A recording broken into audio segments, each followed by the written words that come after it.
మన ఇండియాలో ప్రారంభమైన మొట్టమొదటి బస్సు ఎలా ఉంటుందో చాలామందికి తెలియదు. 2 బస్సులు మాత్రమే మన ఇండియాలో స్టార్ట్ అయిన బస్సుల్లో 1932లో ప్రారంభమైతే 2 బస్సులు మాత్రమే మిగిలాయి. ఒకటి టీఎస్ఆర్టీసీ భవన్లో ఒకటి మిగిలితే రెండోది ఏపీఎస్ఆర్టీసీలో ఉంది. ప్రస్తుతం దానికి సంబంధించిన రెనోవేషన్ చేసి ఆ బస్సుని పబ్లిక్కి చూడడానికి బయట ఐపీఎస్ఆర్టీసీ సిటీ బస్ టెర్మినల్లో ఈ బస్సుని పెట్టారు.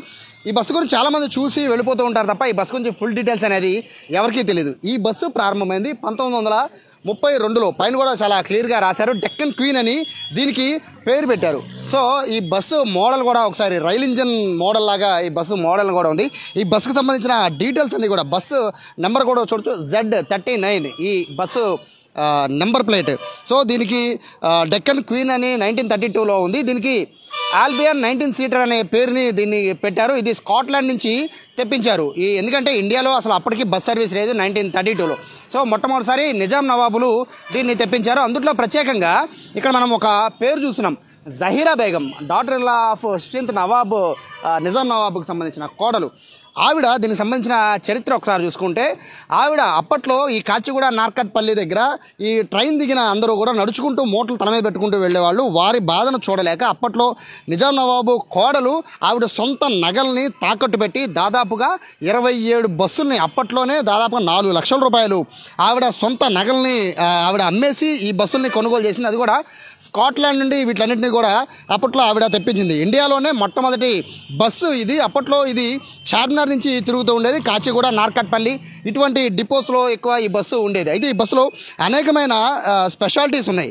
ఇప్పట్లో ఉన్న బస్సులన్నీ కూడా ఇప్పుడు అమరావతి, స్కానియా అని, గరుడ అని టెక్నాలజీ ఆటోమేటిక్గా అప్గ్రేడ్ అవుతూ వస్తున్న ఈ నేపథ్యంలో ఈ బస్సు ఒకసారి మనం చూడవచ్చు. స్టీరింగ్ దగ్గర నుంచి ప్రతిదీ కూడా ఈ బస్సులో ఒక విశేషంగానే చెప్పుకోవాలి. గేర్కి సంబంధించిన గేర్ రాడ్ ఫ్రంట్ ఇప్పుడున్న బస్సు లాగానే కాస్త కొంచెం ఫ్రంట్కి ఉండే గేర్ రాడ్ ఉంది. ఇక బ్రేక్లు కూడా చూడొచ్చు, హ్యాండ్ బ్రేక్ కూడా ఇక్కడ ఉంది. ప్లస్ హారన్ కూడా అప్పట్లో ఉపయోగించే హారన్ కూడా సేమ్ అట్లాగే ఉంచారు. ఇక ఆయిల్కి సంబంధించి అప్పట్లో ఒకే ఒక పెట్రోల్ బంకు మాత్రమే హైదరాబాద్లో ఉండేది. ఆ పెట్రోల్ బంకులో మాత్రమే ఈ బస్సులకి ఆయిల్ కొట్టించారు. ఆయిల్ ట్యాంకర్ ఫ్రంట్ ఉంది. ఇక దీనికి సంబంధించి కండక్టర్ కనుక బస్సు రాపాలంటే సో ఈ విధంగా ఒక బెల్ని కూడా ఇక్కడ ఏర్పాటు చేశారు. మొత్తము 27 నుంచి 30 మందికి వరకు దీంట్లో కూర్చునే కెపాసిటీ ఉన్నది ఈ బస్సు ఒక స్పెషాలిటీ. దీంతోపాటు ఈ రూఫ్ కూడా ఇప్పుడున్న బస్సులో రూఫ్ పక్కన పెడితే ఇది చాలా చాలా స్ట్రాంగెస్ట్ రూఫ్. ఎందుకంటే అప్పట్లో తయారు చేసిన బస్సు కాబట్టి రూఫ్ కానీ లేకపోతే ఇదంతా కూడా మొత్తం బస్సు అంతా కూడా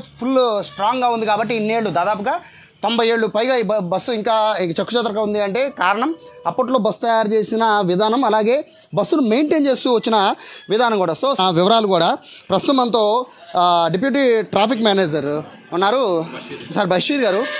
ఈ బస్సుని ఎందుకని ఇంత జాగ్రత్తగా కేర్ తీసుకుని చాలా కాలం బట్టి దాస్తున్నారు? ఇది బేసిక్గా లోపల ఉండాల్సిన బస్సు ఇప్పుడు తీసుకొచ్చి పబ్లిక్లో బయటగా ఎందుకు పెట్టారు? చాలా సంతోషం, అందరికీ నమస్కారం. ఇవాళ చాలా సంతోషకరమైన దినం. ఎందుకంటే ఏదైతే అంతరించిపోతున్న విరాసత్వం ఉందో వాటిని మనం ప్రిజర్వ్ చేయాలి, యాంటిక్ పీస్లని ప్రిజర్వ్ చేయాలి. అట్లానే మన నెక్స్ట్ జనరేషన్కి అసలైన మరి ఇది తెలియాలి. ఫస్ట్ జనరేషన్ బస్సులు ఎలా ఉన్నది, తర్వాత ఫస్ట్ బస్ ఇండియాలో ఎలా ఉంది, ఇవన్నీ తెలియడం కోసం మరింత పబ్లిక్ వెసులుబాటు కోసం ఇక్కడ పెట్టడం జరిగింది. ఇది ఇటు లాంగ్ డిస్టెన్స్ వెళ్ళే ప్యాసింజర్లకు కానీ ఇటు సిటీ నుంచి వచ్చే వాళ్ళు వెళ్ళే వాళ్ళకి అందరికీ కూడా ఇది విజిబుల్గా ఉండేటువంటి ప్లేస్ ఎన్నుకొని దీన్ని ప్రిజర్వ్ చేయాలి అని చెప్పి మన గౌరవనీయులైనటువంటి VCNMD గారు ద్వారకా తిరుమలరావు గారు దీన్ని శ్రద్ధ తీసుకుని మరి దీన్ని రిపేర్లు అన్నీ చేపించి చక్కగా దీన్ని రీమోడలింగ్ చేసి మరి ఇవాళ ఇక్కడ ప్రతిష్ఠించడం జరిగింది.